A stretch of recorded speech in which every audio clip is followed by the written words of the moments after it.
Tuhanlah jawaban dan sumber kekuatan di saat tak berdaya. Dia yang memegang tanganku. Selamat sore Bapak Ibu Saudara sekalian. Kita berjumpa lagi dalam ibadah streaming. Mari siapkan hati kita untuk kita masuk dalam ibadah persekutuan dengan Tuhan. Kami mengucap syukur Tuhan karena Engkau memberi kesempatan kepada kami untuk kembali kami boleh beribadah streaming kepadamu Tuhan. Kami percaya Tuhan Yesus Kristus dengan beribadah maka tubuh, jiwa dan roh kami Tuhan akan mendapat kebutuhan yang lengkap Tuhan.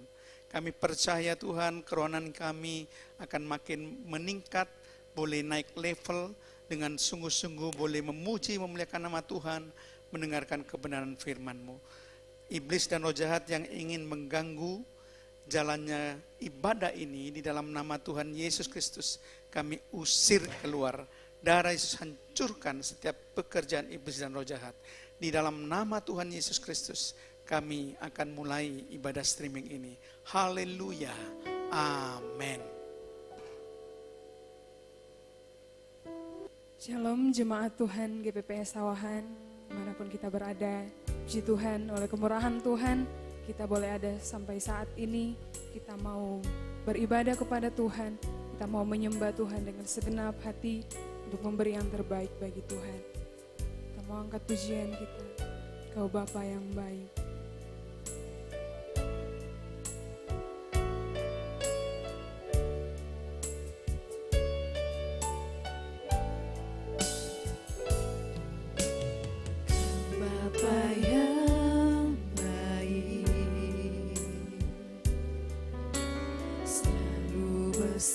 Sertaku setiap detik, setiap waktu, Kau perhatikanku. Bapa yang setia, Kau Bapa yang setia, selalu menjagaku. Kau angkatku bila ku jatuh, Kau menopangku.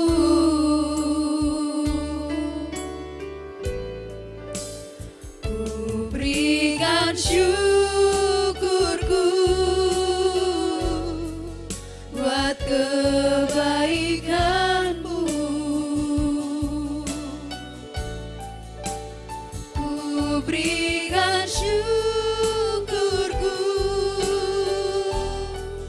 buat pertolongan-Mu. Sebab Kau jadikanku berharga di mata-Mu. Kau Bapa yang baik, ku mengasihi-Mu. Kau Bapa yang baik. Kau Bapa yang baik, selalu besertaku setiap detik, setiap waktu, Kau perhatikanku.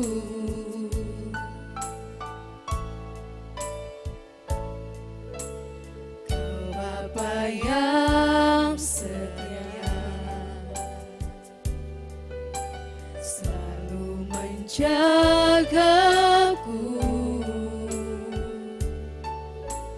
Kau angkatku jatuh, Kau menopangku.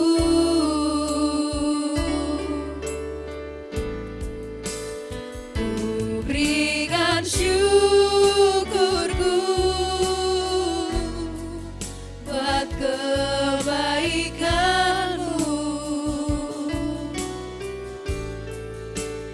Ku berikan syukurku buat pertolongan-Mu. Sebab Kau jadikanku berharga di mata-Mu. Kau Bapa yang baik, ku mengasihi-Mu. Berikan syukurku, Ku berikan syukurku buat kebaikan-Mu. Ku berikan syukurku buat pertolongan-Mu. Sebab Kau jadikanku berharga di mata-Mu. Kau Bapa yang baik, ku mengasihi-Mu. Bapa yang baik. Kau Bapa yang baik, ku mengasihi-Mu. Bapa yang baik. Kau Bapa yang baik, ku mengasihi-Mu.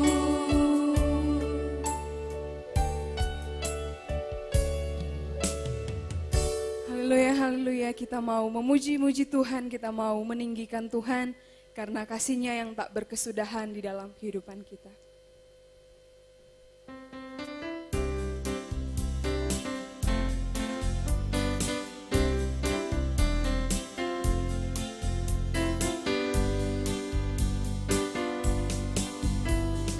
Kasih Allah tak berkesudahan, selalu baru setiap hari.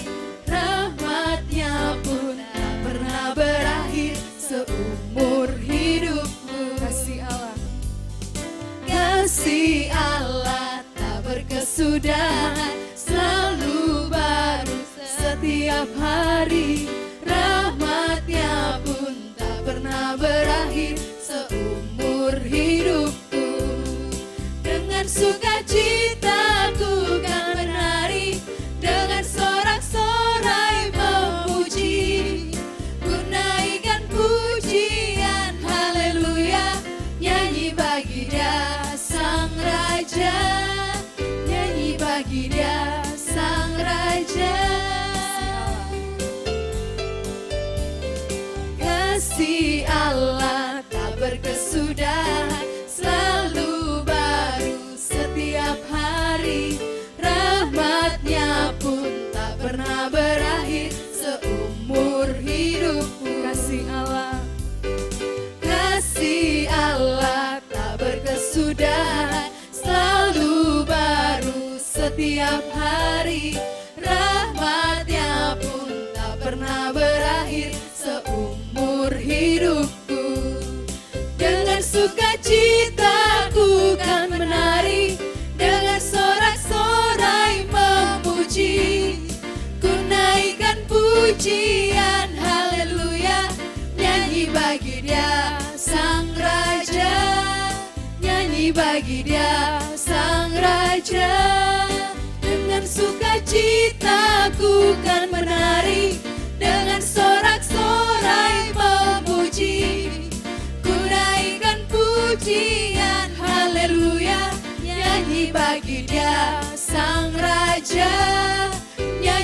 bagi Dia Sang Raja, nyanyi bagi Dia Sang Raja, nyanyi bagi Dia Sang Raja, nyanyi bagi Dia Sang Raja, nyanyi bagi Dia Sang Raja. Selamanya.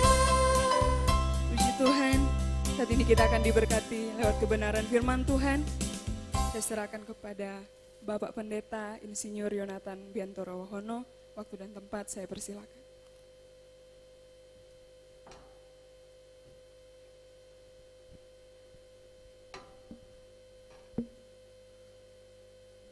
Mari kita berdoa, sebentar kita akan mendengarkan kebenaran firman-Mu. Tuhan, terima kasih kalau kami sudah memuji dan memuliakan nama-Mu. Kami percaya puji-pujian kami boleh diterima sebagai persembahan dupa yang harum ke hadirat-Mu Tuhan. Hati kami sudah penuh sukacita, damai sejahtera, dan siap untuk ditaburi benih firman Allah. Roh Kudus akan memberikan pengertian-pengertian baru kepada kami. Di dalam nama Tuhan Yesus Kristus, kami pelaskan doa kami dan mengucap syukur. Haleluya. Amin. Shalom Bapak Ibu, saudara-saudari sekalian. Pada kesempatan ibadah streaming sore ini, saya ingin membawakan satu kebenaran firman Tuhan yang saya beri judul Beda Hidup Dipimpin Roh Kudus dan Hidup Tanpa Roh Kudus. Sekali lagi, beda hidup dipimpin Roh Kudus dan hidup tanpa Roh Kudus. Bapak Ibu Saudara sekalian, sebagai anak-anak Allah, seharusnya kita hidup dipimpin oleh Roh Kudus. Orang yang hidup tidak dipimpin Roh Kudus sebetulnya bukan anak-anak Allah. Coba kita akan baca dalam Roma pasal 8 ayat 14 dikatakan demikian. Semua orang yang dipimpin Roh Allah atau Roh Kudus adalah anak Allah. Jadi semua orang yang dipimpin Roh Allah itu adalah anak Allah. Berarti dengan demikian kita ambil kesimpulan, semua orang yang tidak dipimpin oleh Roh Kudus bukan anak Allah. Nah saudara, seharusnya orang yang dipimpin oleh Roh Kudus itu harus hidup oleh Roh Kudus. Itu terdapat dalam Galatia 5 ayat 25 dikatakan, jikalau kita hidup oleh Roh Kudus, roh ini Roh Kudus maksudnya, baiklah hidup kita juga dipimpin oleh Roh, ini Roh Kudus. Jadi kalau orang dipimpin oleh Roh Kudus, itu harus hidup oleh Roh Kudus.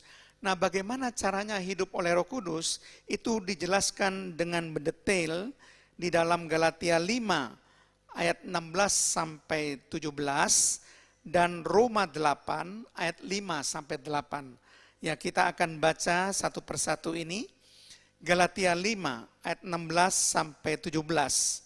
Maksudku ialah hiduplah oleh Roh, maka kamu tidak akan menuruti keinginan daging. Sebab keinginan daging berlawanan dengan keinginan Roh, dan keinginan Roh berlawanan dengan keinginan daging. Karena keduanya bertentangan, sehingga kamu setiap kali tidak melakukan apa yang kamu kehendaki. Nah, di sini jelas sekali bahwa hidup oleh Roh Kudus atau hidup dipimpin oleh Roh Kudus, maka kita tidak hidup menurut keinginan daging. Karena keinginan daging dikatakan di sini berlawanan dengan keinginan Roh Kudus. Dan keinginan Roh Kudus berlawanan dengan keinginan daging. Karena memang Roh Kudus dan daging itu bertentangan, saudara. Jadi kalau kita mau hidup dipimpin oleh Roh Kudus, maka kita harus hidup oleh Roh Kudus dengan cara tidak menuruti keinginan daging. Kita baca Roma 8 ayat 5 sampai 8 supaya kita mempertegas bagaimana kita hidup oleh Roh Kudus. Sebab mereka yang hidup menurut daging memikirkan hal-hal yang dari daging. Mereka yang hidup menurut Roh Kudus memikirkan hal-hal yang dari Roh. Karena keinginan daging adalah maut, tetapi keinginan Roh adalah hidup dan damai sejahtera. Sebab keinginan daging adalah perseteruan terhadap Allah. Karena ia tidak takluk kepada hukum Allah, hal ini memang tidak mungkin baginya. Mereka yang hidup dalam daging tidak mungkin berkenan kepada Allah. Nah, di sini jelas sekali diberikan penjelasan lebih lanjut bahwa mereka yang hidup menurut daging memikirkan hal-hal yang dari daging. Tetapi mereka yang hidup menurut Roh memikirkan hal-hal yang dari Roh. Itu sebabnya apa yang kita pikirkan setiap saat, setiap hari, apakah dari daging ataukah dari Roh Kudus. Kita bisa memeriksa sendiri setiap pribadi. Saya percaya setiap pribadi dapat mengerti apa yang dipikirkan, apakah dari daging atau dari Roh Kudus. Nah, kalau kita hidup menurut keinginan daging, dikatakan ada akibat di sini. Roma 8 ayat 5-8 dikatakan yang pertama, ayat yang ke-6, maut. Kemudian yang kedua, perseteruan terhadap Allah. Yang ketiga, tidak takluk kepada hukum Allah. Dan yang keempat, ayat yang ke-8, tidak mungkin berkenan kepada Allah. Nah, saudara perhatikan, kalau kita hidup menurut keinginan daging, maka kita akan dihantar kepada kebinasaan atau kepada maut. Kita akan berseteru dengan Allah, tidak takluk kepada hukum-hukum Allah, dan kita tidak mungkin berkenan kepada Allah. Itulah sebabnya Bapak Ibu sekalian, marilah kita hidup dipimpin oleh Roh Kudus. Saya percaya setiap jemaat Sawahan yang hidupnya dipimpin oleh Kudus akan menjadi orang-orang yang berbahagia. Ini disimpulkan dengan baik saudara di dalam Galatia 6 ayat 8. Sebab barang siapa menabur dalam dagingnya, ia akan menuai kebinasaan dari dagingnya. Tetapi barang siapa menabur dalam Roh Kudus, ia akan menuai hidup yang kekal dari Roh itu. Nah, saudara sekalian, kalau kita hidup dipimpin oleh Roh Kudus, kita akan menuai hidup yang kekal, dan menurut Roma 8 ayat 6 kita juga akan hidup dalam damai sejahtera. Amin Bapak Ibu saudara sekalian. Nah, kita akan mencoba saudara untuk menjelaskan bagaimana orang yang hidup dipimpin oleh Roh Kudus. Saya ambil satu tokoh yang bernama Simeon. Mungkin saudara-saudara sangat kenal sekarang tokoh ini, terutama di dalam perayaan-perayaan hari Natal. Seringkali tokoh ini disinggung ya, Simeon. Mari kita baca di Lukas pasal 2, ayat yang ke-25 saudara. Adalah di Yerusalem seorang bernama Simeon. Ia seorang yang benar dan saleh, yang menantikan penghiburan bagi Israel. Roh Kudus ada di atasnya. Nah, kata-kata Roh Kudus ada di atasnya itu berarti hidup Simeon ini dipimpin oleh Roh Kudus, saudara. Nah, bagaimana akibatnya kalau hidup Simeon ini dipimpin oleh Roh Kudus? Apa yang terjadi dalam hidupnya? Saudara perhatikan baik-baik, ayat 26 dikatakan di situ, dan kepadanya telah dinyatakan oleh Roh Kudus. Sekali lagi, telah dinyatakan oleh Roh Kudus, jadi diberitahu oleh Roh Kudus bahwa ia tidak akan mati sebelum ia melihat Mesias. Nah, perhatikan baik-baik. Orang yang hidupnya dipimpin oleh Roh Kudus itu ada hubungan erat dengan Roh Kudus. Demikian juga Simeon. dia punya hubungan yang erat dengan Roh Kudus, sehingga Roh Kudus seringkali berdialog dengan Simeon. Seringkali Roh Kudus memberitahu kepada Simeon. Sebagai contoh kasus ini, Roh Kudus memberitahu kepada Simeon bahwa ia tidak akan mati sebelum ia melihat Mesias. Nah, itu hal yang pertama, saudara. Orang yang hidup dipimpin Roh Kudus pasti memiliki hubungan yang erat dengan Roh Kudus. Kemudian yang kedua, saudara baca ayat yang ke-27, ia datang ke bait Allah oleh Roh Kudus. Sekali lagi, ia datang ke bait Allah oleh Roh Kudus. Ketika Yesus anak itu dibawa masuk oleh orang tuanya untuk melakukan kepadanya apa yang ditentukan hukum Taurat. Nah, saudara, Roh Kudus menyuruh Simeon untuk datang ke bait Allah tepat ketika Yesus anak itu dibawa masuk oleh orang tuanya ke bait Allah. Jadi Roh Kudus menyuruh Simeon dan Simeon taat. Nah, ini ciri yang kedua, saudara. Orang yang dipimpin oleh Roh Kudus, dia pasti taat kepada Roh Kudus. Ketika Roh Kudus menyuruhnya ke bait Allah, dia datang ke bait Allah. Dan memang pada saat itu Yesus itu bersama orang tuanya datang ke bait Allah. Waktu Tuhan yang begitu tepat untuk mempertemukan Simeon dengan Yesus Sang Mesias. Sesuai dengan janji dari Roh Kudus yang memberitahukan bahwa ia akan melihat Mesias. Nah, itu akibat yang kedua. Orang yang hidup dipimpin oleh Roh Kudus pasti taat kepada Roh Kudus.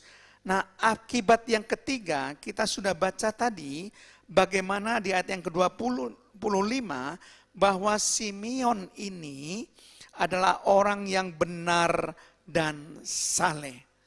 Orang yang dipimpin oleh Roh Kudus karakternya itu pasti karakter yang baik. Dikatakan di sini benar dan saleh. Bahkan di ayat 28 dia punya gaya hidup untuk memuji Allah.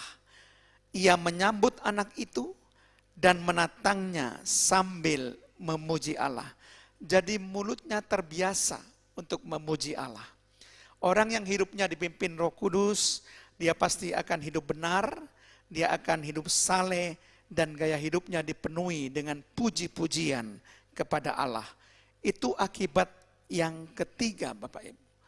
Karakter kita akan diperbaharui oleh Roh Kudus. Kalau Bapak Ibu baca di Titus 3 ayat yang kelima, Roh Kudus mengadakan pembaharuan. Dan kalau Bapak Ibu baca di Kolose 3 ayat 10 dikatakan manusia baru kita akan terus menerus diperbaharui. Menjadi manusia yang baru dengan karakter yang baru. Karena pembaharuan itu dikerjakan oleh Roh Kudus. Kemudian hal yang keempat, keinginan untuk bertemu Mesias itu terpenuhi. Simeon sangat rindu sekali sebelum ia meninggal dunia. Ia ingin bertemu dengan Mesias. Dan karena hidupnya dipimpin oleh Roh Kudus, maka Tuhan mengabulkan keinginan yang sangat mulia ini. Dan ia berjumpa dengan Mesias. Kemudian kalau saudara perhatikan juga akibat selanjutnya, yaitu akibat yang keempat ya. Akibat yang kelima, tadi yang pertama itu adalah mempunyai hubungan erat dengan Roh Kudus, yang kedua taat pada Roh Kudus, kemudian yang ketiga karakternya diperbarui Roh Kudus yang menjadi orang benar, saleh, punya gaya hidup penuh dengan puji-pujian kepada Allah, dan yang keempat keinginan untuk bertemu Mesias itu dikabulkan Tuhan. Nah, yang kelima, Simeon meninggal dunia dalam damai sejahtera. Dia mengakhiri pertandingan hidupnya dengan baik. Ayat yang ke-29, sekarang Tuhan, biarkanlah hambamu ini pergi dalam damai sejahtera sesuai dengan firman-Mu. Kata pergi ini maksudnya adalah dia harus meninggal dunia. Dia pergi dalam damai sejahtera, ini luar biasa sangat. Jadi mengakhiri pertandingan dengan baik. Kemudian yang selanjutnya yang keenam, saudara, perhatikan baik-baik bahwa Simeon ini mendapatkan pewahyuan ilahi dari Tuhan. Ia tahu benar bahwa Yesus ini sebagai juru selamat, sebagai terang dunia yang akan mendatangkan keselamatan bagi segala bangsa. Mari kita akan melihat Lukas 2 ayat 30 sampai ke 32.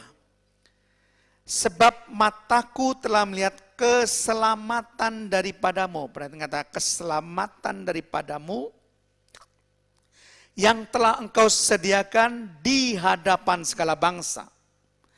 Yaitu terang yang menjadi penyataan bagi bangsa-bangsa lain dan menjadi kemuliaan bagi umatmu Israel. Jadi saudara, Simeon mendapat pewahyuan ilahi. Dia tahu betul kalau Yesus akan menjadi juru selamat segala bangsa. Dari bangsa-bangsa lain selain bangsa Israel yang akan memberikan keselamatan. Bahkan dia akan menjadi terang. Kalau saudara baca di dalam Yohanes 8 ayat 12 dikatakan di situ bahwa akulah terang dunia. Barang siapa mengikut aku tidak akan berjalan di dalam kegelapan. Melainkan ia akan mendapatkan terang hidup. Bahkan diulangi lagi dalam Yohanes 9 ayat yang kelima. Selama aku di dunia, akulah terang dunia. Jadi saudara perhatikan baik-baik. Semua digenapi. Yesus sebagai juru selamat. Yesus sebagai terang dunia. Dan ini belum terjadi, belum dijalani oleh Tuhan Yesus. Yesus waktu itu masih anak-anak. Belum dewasa, belum melayani karena Yesus melayani pada umur 30 tahun di Injil Lukas. Setelah dia dibaptis di Sungai Yordan, diurapi, baru dia melayani dan pelayanan imamat, saudara. Dan Simeon mendapatkan pewahyuan ilahi bahwa Yesuslah juru selamat, Yesuslah terang dunia. Kemudian kalau kita baca saudara, ayat yang ke-34, kita lihat akibat yang ke-7, kalau hidup dipimpin Roh Kudus. Lalu Simeon memberkati mereka dan berkata kepada Maria, ibu anak itu, sesungguhnya anak ini ditentukan untuk menjatuhkan dan atau membangkitkan banyak orang Israel dan untuk menjadi suatu tanda yang menimbulkan perbantahan. Nah saudara, saya akan ambil yang bagian A saja. Lalu Simeon memberkati mereka. Memberkati Maria dan Yusuf. Saudara perhatikan baik-baik saudara. Orang memberkati seseorang, menurut firman Tuhan, tingkat rohaninya itu lebih tinggi saudara. Tidak mungkin kita mau diberkati oleh orang yang tingkat rohaninya lebih rendah. Saudara perhatikan di Ibrani 7 ayat yang ke-7. Memang tidak dapat disangkal bahwa yang lebih rendah diberkati oleh yang lebih tinggi. Tingkat kerohanian dari Simeon itu tinggi. Sehingga ia memberkati Maria dan Yusuf. Maria dan Yusuf mau diberkati Simeon. Karena dia tahu bahwa Simeon adalah orang yang benar-benar rohani saudara. Tingkat rohaninya tinggi, bukan rendah. Sehingga Maria dan Yusuf mau diberkati oleh Simeon. Nah saudara perhatikan baik-baik di sini. Ada 7 akibat kalau hidup dipimpin oleh Roh Kudus. Yang pertama punya hubungan erat dengan Roh Kudus. Yang kedua taat kepada Roh Kudus. Yang ketiga karakternya diperbaharui oleh Roh Kudus. Yaitu menjadi orang yang benar, orang yang saleh. Mulutnya penuh dengan puji-pujian kepada Allah.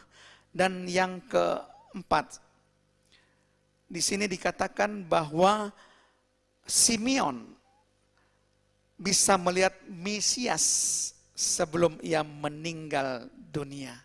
Keinginannya untuk melihat Mesias dikabulkan oleh Tuhan. Dan yang kelima, Simeon mengakhiri hidup dengan baik dalam damai sejahtera. Kemudian yang keenam, Simeon mendapatkan pewahyuan ilahi. Dikatakan di sini Simeon tahu bahwa Yesus akan menjadi juru selamat bagi segala bangsa. Yesus akan menjadi terang dunia. Demikian juga yang ketujuh, Simeon memiliki tingkat kerohanian yang tinggi, sehingga Maria dan Yusuf mau diberkati oleh Simeon. Nah, sekarang kita akan lihat bagaimana hidup tanpa Roh Kudus, saudara. Saya akan membaca dalam Yudas yang pertama, ayat 18 sampai 19. Sebab mereka telah mengatakan kepada kamu, menjelang akhir zaman akan tampil pengejek-pengejek yang akan hidup menuruti hawa nafsu kefasikan mereka.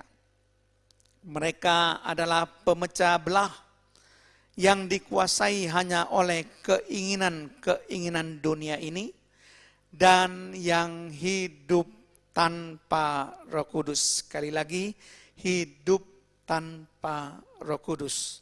Nah, dalam Yudas pasal pertama ayat 18 sampai 19 sangat jelas sekali apa akibatnya kalau hidup tanpa Roh Kudus. Yang pertama di sini dikatakan hidup menuruti hawa nafsu kefasikan. Kemudian yang kedua dikatakan di sini menjadi pemecah belah. Jadi orang yang hidup tanpa Roh Kudus menjadi pemecah belah, memecah belah kesatuan dari orang-orang. Pengadu domba, saudara, bukan menjadi pemersatu. Kemudian yang ketiga, dikuasai oleh keinginan-keinginan dunia. Hidup tanpa Roh Kudus dikuasai oleh keinginan-keinginan dunia. Ini 3 akibat yang disebutkan dalam Yudas yang pertama ayat 18 sampai 19. Nah, kita lihat akibat yang keempat, Roma 8 ayat 9. Tetapi kamu tidak hidup dalam daging, melainkan dalam Roh Kudus. Jika memang Roh Allah diam di dalam kamu. Tetapi jika orang tidak memiliki Roh Kudus, jika orang tidak memiliki Roh Kudus, ia bukan milik Kristus. Jadi orang yang hidup tanpa Roh Kudus itu bukan milik Kristus. Nah, tentu kita tahu kalau bukan milik Kristus, tentu kita akan binasa. Kita akan masuk neraka yang kekal dan disiksa sampai selama-lamanya. Nah, kalau Bapak Ibu perhatikan bagaimana kehidupan Saul di dalam 1 Samuel pasal yang ke-16 ayat 14 dikatakan, tetapi Roh Tuhan telah mundur daripada Saul dan sekarang ia diganggu oleh roh jahat yang daripada Tuhan. Nah, saudara perhatikan baik-baik.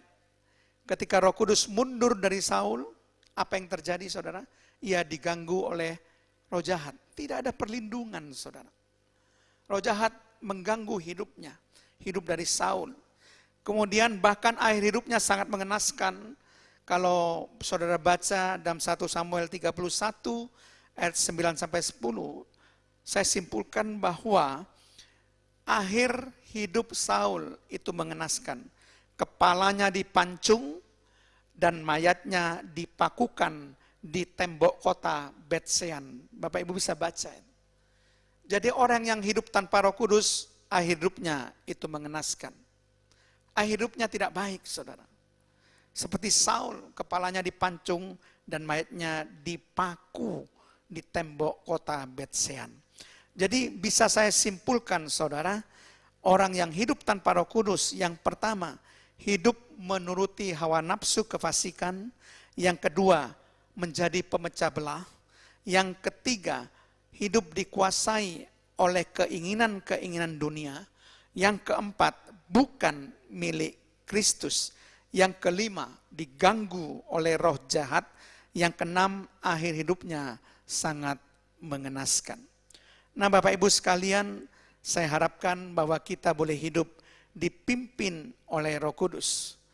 Supaya Bapak Ibu berakhir hidupnya dengan baik dan kita tidak masuk dalam kebinasaan kekal, dalam neraka kekal. Dan kita boleh sungguh-sungguh mendapat hidup yang kekal dan hidup dalam damai sejahtera. Amin. Mari kita berdoa. Tuhan, terima kasih.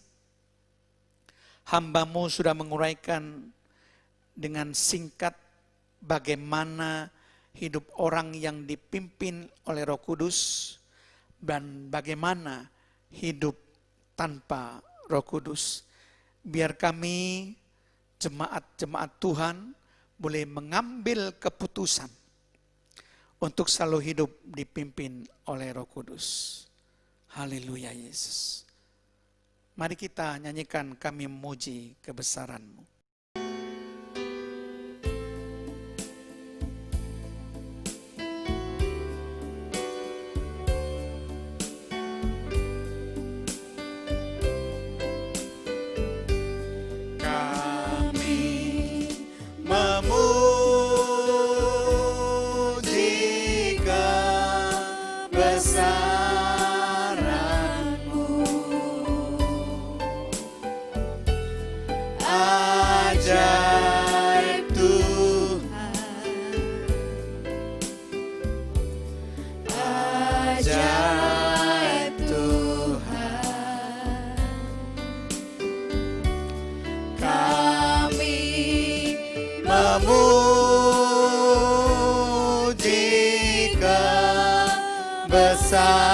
Kebesaran-Mu, ajaib Tuhan, ajaib Tuhan, ajaib Tuhan, ajaib Tuhan.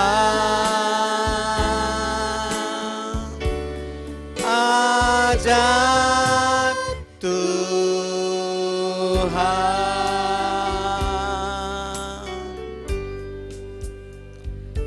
Haleluya Yesus.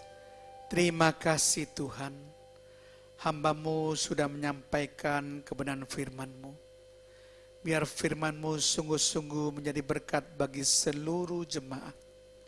Kami percaya firman-Mu tidak akan berlalu dengan sia-sia. Tuhan, hamba-Mu berdoa untuk setiap persembahan dan persepuluhan yang diberikan jemaat untuk mendukung pekerjaan Tuhan. Kami percaya Tuhan Yesus, Engkau sanggup memberkati berlipat kali ganda.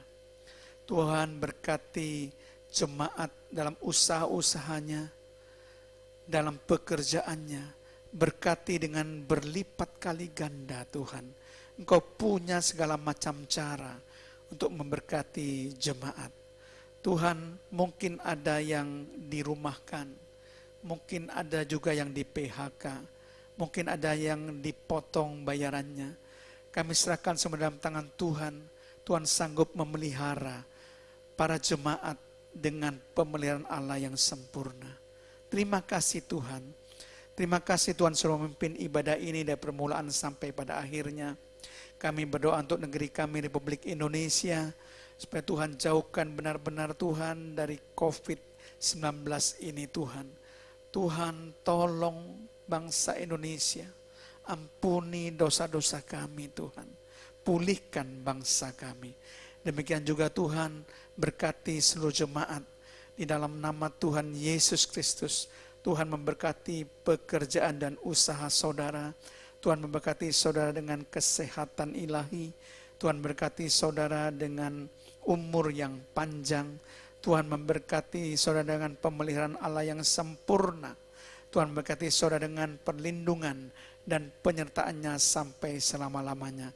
Saudara akan dipakai menjadi alat kemuliaan Tuhan dengan masa depan yang penuh harapan, masa depan yang sungguh ada. Terpujilah namamu Tuhan. Kasih karunia daripada Allah Bapa, cinta kasih Allah Putra, serta persekutuan Allah Kudus memberkati dan menyertai kita semua mulai sekarang dan sampai selama-lamanya. Dalam nama Tuhan Yesus Kristus. Haleluya. Amin.